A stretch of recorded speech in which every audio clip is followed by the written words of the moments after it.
NASA has announced the 4 astronauts who will return to the moon in 2024, the first mission there in 50 years. The crew includes astronauts Victor Glover and Christina Koch, the first African-American man and first woman selected for a lunar mission.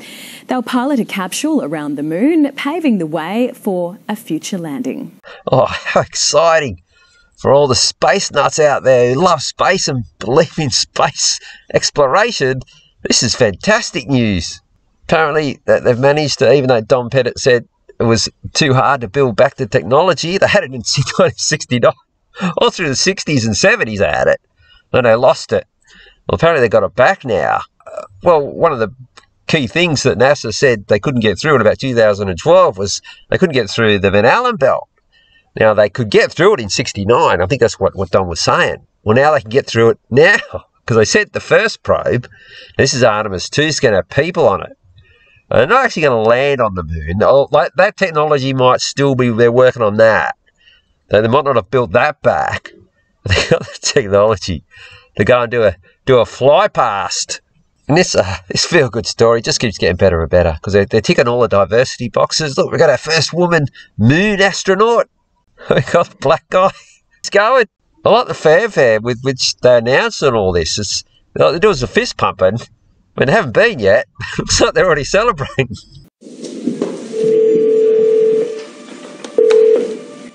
Speaking of premature celebrations, they actually ring up the President of the United States. It used to be you had to actually have accomplished something if we got to speak to the President, a very important person, very, very busy man, as Nixon was. He didn't speak to him before they went. You think, all right, they're on the moon. All right, now I'll speak to them. Yeah, they just ring me up from 230,000 miles away. I'll pick it up on a landline. So that's some of the technology they've got to build back. We know they've got the technology for this phone call because we heard the build-up, the brrr, brrr. Let's go to the President. President Biden? Yes. Your Artemis Team 2. Hey, Artemis Team 2, how you all doing? Look, I want to thank you for your incredible service. Incredible service? Well, they haven't done anything yet. We've just walked onto a stage and fist pumped. Does he think they've already been in their back? I would have thought someone would have briefed him. Or maybe they did. It didn't sink in. He still thinks it's started 69. That's what happens when you get dementia. Does he think he's talking to Buzz? Where is Buzz, by the way? Gee, they're waiting for him to die. Because, they couldn't actually put him, these people, because there'd be too many questions. Well, how did he get there? The mission you're about to go on, the United States is going to return people to the moon. It's hard to believe for the first time. Oh, no, he does know who he's talking to. He's got a moment of clarity here. This is good. But he still seems to think that, they're being congratulated for having not accomplished anything. He does say, though, it's hard to believe you go back to the moon. Let's like to throw in a bit of their own thoughts. Because he doesn't believe it. In over 50 years, and the worst part is I can remember exactly where I was when they announced that man had just landed on the moon. Oh, trolling through your memories, Joe, that could trigger a dementia episode. You must start saying, well, good luck on your mission, Buzz. I mean, I'm old. It just means you guys are moving quickly. We definitely want to start. The crew would like to start with thank you very much for your trust. We'll make both of our nations, U.S. and Canada, proud in this mission. Is one of the astronauts Canadian? Or is he talking about another contribution by Canada? There are thousands of people across both nations and actually around the world working to get Artemis 2 off the pad successfully. Okay, he's got a moment of honesty here, because they can't get it off the pad. We've seen these things rise up. That's about as much as what we get to see. And he's thanking thousands of people. Well, he's probably thanked hundreds of millions of people because it's their taxpayer dollars. See, now Australia has been co-opted by NASA. Remember, we're going to something to do with the moon buggy. I did a video on it. We're now tied into. See, the American tax base wasn't big enough to plunder. So maybe when he said, thank Canada, maybe there isn't a Canadian astronaut. They're just getting more of their taxpayer funds stolen than the rest of the world. But we know ours has been stolen. And just thank you for placing your trust and our nation's trust in this crew. The world just holds their breath when things like this happen, And I know you know it, but... Now, at this point, I thought Joe was about to say something serious, because they're all celebrating, ringing the president as though they've already been there and back again. So it's a foregone conclusion. Nothing is going to go wrong. Like the original Space Without, first time, everything went like clockwork, and they seem to think that's... I mean, that normally never happens, even in just aeronautical. There's always crashes and tests and everything before you get it right. But with space, that's different. You get it right first time, every time. So there's no kind of visage any problem. I thought Joe here was about to say, you know, it's a dangerous mission. You could die. You can't die. No. Well, you could. I mean, Baldwin shot that chick on the... So movie sets can be dangerous. Don't rule it out. You know, the work you're doing is going to inspire countless people around our country and the world. It's going to lead so many students and scientists, engineers and innovators. They're going to show they can do it too. All right, let's just suspend reality entirely for a second and say they've been to the moon and they're going to go to the moon again. But what's it for? And he actually spells it out there. It should come out of the education budget. I mean, there's absolutely zero economic return. There's no business case to go there. You can't make any money.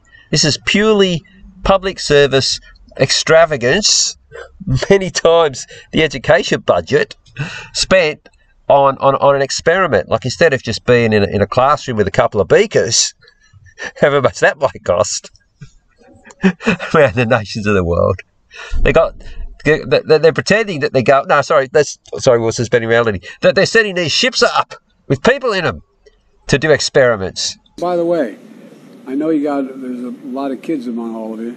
If you guys won't come to the White House afterwards, I'm going to invite your kids anyway. Is that okay? All right. If anyone thought this was a parody, taking the piss out of Americans and everyone else for that matter, Joe Biden, just invite the kids. God, see what he does when the parents are around. Imagine if they weren't around.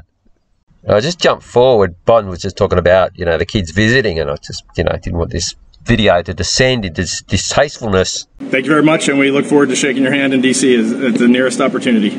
I'm so proud of you. Presumption of me to be proud of you, but I am. All right, everybody. I love you. Thank you, thank you, thank you. Thank you. If you called a plumber to do a job at your house, you wouldn't be thanking him before he got started. Wait to see what he did first.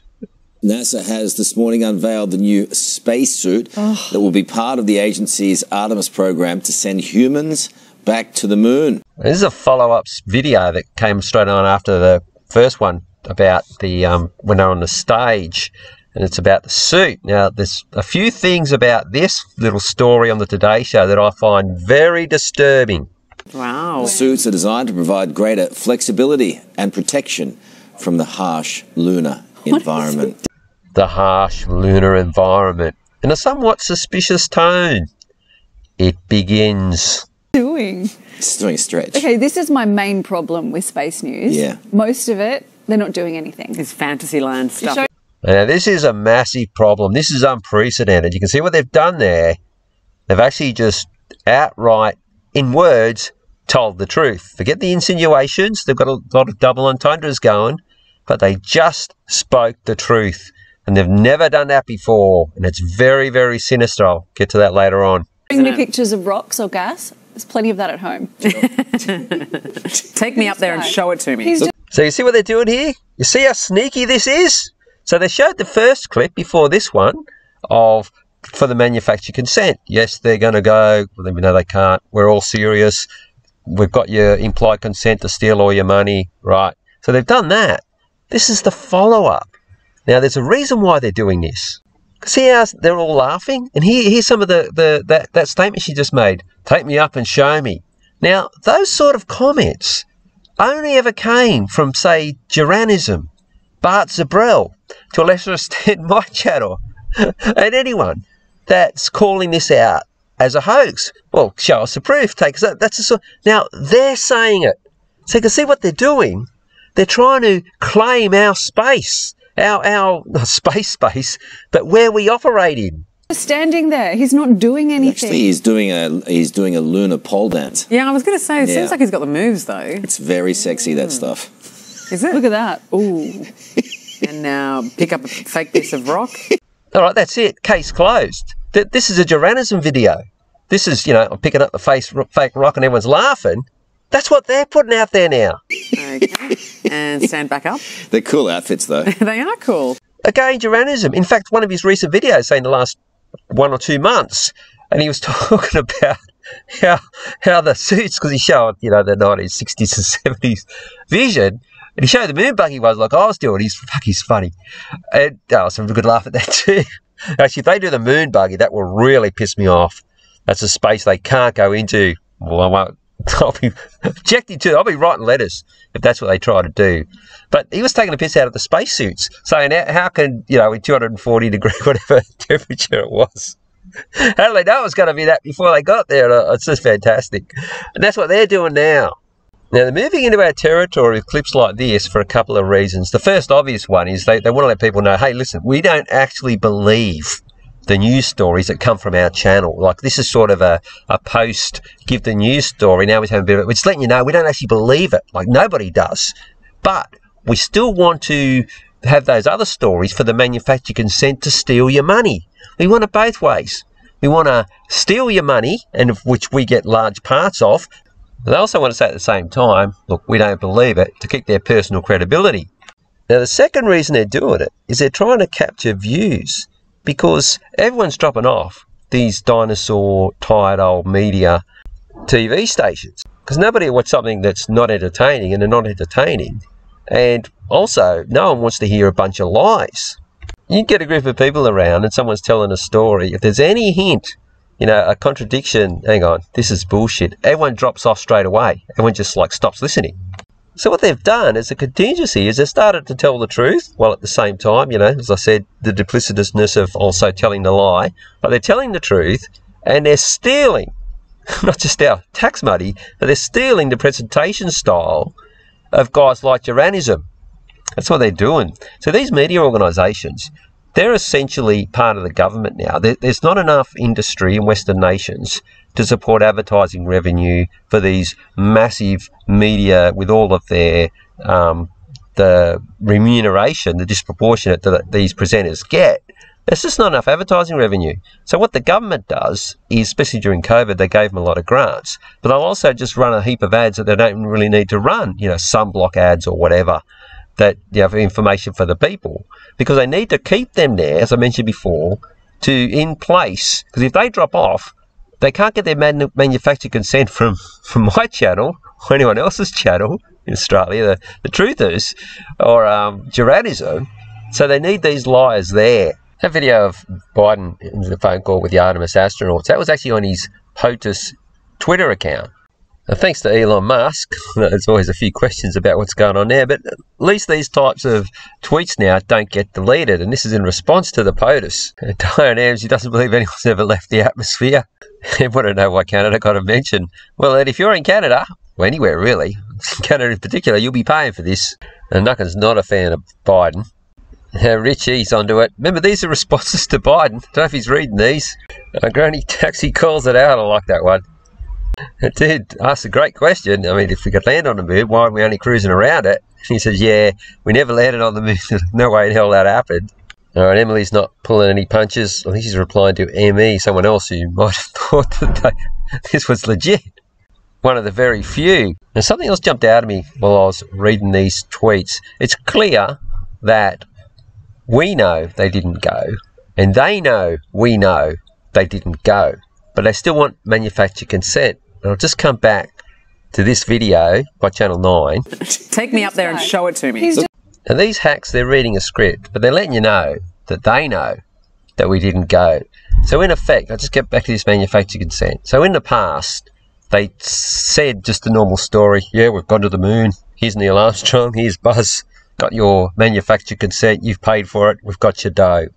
Now, moving forward, they can't maintain that. So what they're doing, this is so clever, is they're telling you that it's a lie at the same time as the other story, and then just taking your money and then claiming implied consent that for the lie. In other words, where we've consented to, see, so the next level they're taking it to, we've consented for them to make movies about it and lying to us at the same time. Can you see the tightrope they're walking? That's what I think they're doing. Anyway, it's pissing me off. All right, that's it for this one.